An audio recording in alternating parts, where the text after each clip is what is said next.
Hello everyone, I'm Rebecca Keppel. In today's video, I am sharing a couple of stamp sets that I bought where I didn't buy the coordinating dies. Now, I will be honest, if the stamp set is critters, lots of details, or tiny little pieces and images, I'm buying the coordinating dies because I just don't have the patience to fussy cut them out. But for simple shapes like these, I can choose either to use them in a one-layer card or to fussy cut them out to create dimension. The money that I save on not buying coordinating dies can be used to buy other craft supplies like new ink pads or a cover die. So let's jump right in, take a look at these stamp sets and see how I use them in two different ways on two different cards without the coordinating dies. First up is Catherine Pooler's Pitter Pattern stamp set. The matching dies actually cuts out the larger raindrops with the patterns. I was pretty confident I could cut those out myself. And here is the April Showers stamp set. Definitely could cut out the filled in cloud. The other ones I might struggle figuring out what the outline is, but I felt like I could manage it. So for the first card, we're gonna do the one layer design. And I'm gonna start with the sentiment in the center stamped in black. So this sentiment is from the April Showers stamp set, and that sentiment in the middle says, "Let's weather it together." And now I'm just gonna start building the card. I'm basically gonna go along the top and then along the bottom. And I'm gonna start with clouds on the top. I have also gotten a few new colors, new to me colors of Catherine Pooler ink, so I am using a few of those as well as the ones that I had previously purchased in a video that I will link to up in the right hand corner here. So all I'm doing here is just filling in the top with clouds, and then we'll do raindrops on the bottom under the sentiment. This is a really easy way to make a one layer card, is to just use the MISTI or some other stamp positioner to stamp off the edge, off the top, and these inks are really fun to play with using lots of different colors on one card. So I'm going to do just a whole bunch of colors. You can see the clouds I have in a green, a yellow, a blue, and now we're going to do the raindrops in the rest of the colors of the rainbow as well, so that even though there's no dimension on this card, there'll be tons of interest because it's so colorful and fun. This is also just a really easy way to use a bunch of stamps without having to do any masking. I didn't want to do that for this card, especially because I didn't want to do any cutting for this card. So the idea of fussy cutting out masks just wasn't in it for me for this card. I just want to do the stamping. So again, using the stamp positioner where you can flip the card around so that you can stamp off of different sides. You can move the card up and down so you can stamp off the top and the bottom.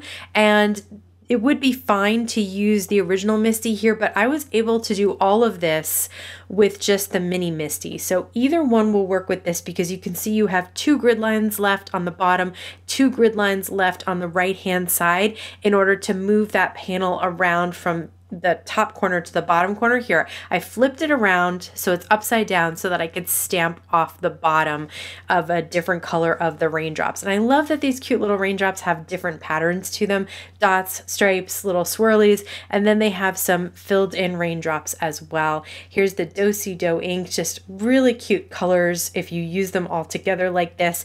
It's so much fun to create this kind of one layer card. I rarely do this.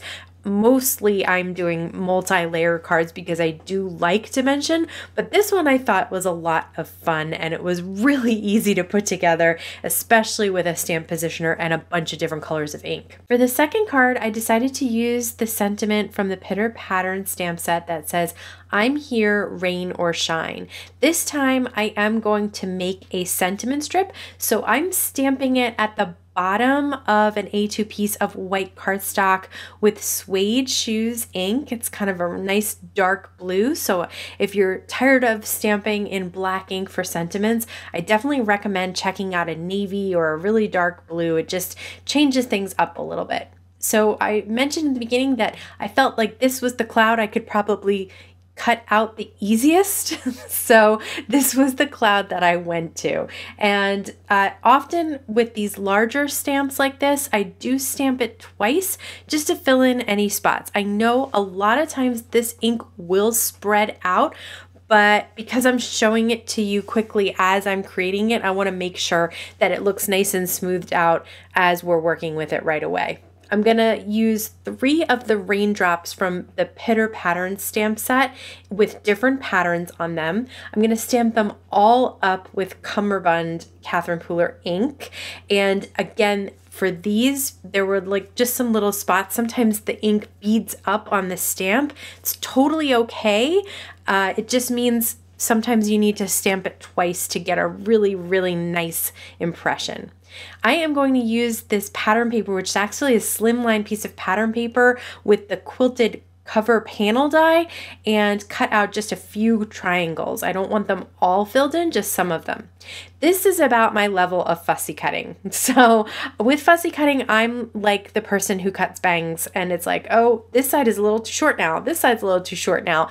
And so I get a little too close in on one side and then I have to go a little closer in on the other side. That's why I don't love fussy cutting. It's not calming to me. It's just stressful. So I don't do it often, but these I felt like I could manage. I'm going to use some tape runner on the back of the quilted cover panel die that I cut out of white cardstock. I'm just using it on the thick parts of the panel and then a little bit on the edges to make sure that the corners and the edges stay adhered down, and I'm adhering it onto an A2 piece of white cardstock.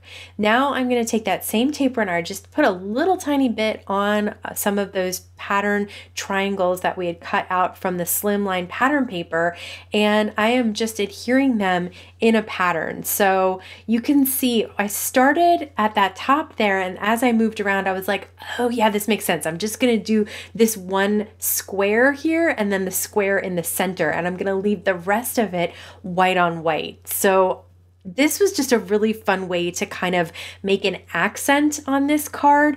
I really just wanted to not have to fill in every single triangle, honestly, and this was a way to do it and make it look like it was purposeful. So, and the other thing is I'm not looking to see which direction the lines are going. I just put them in there and I still think it looks really fun and cute.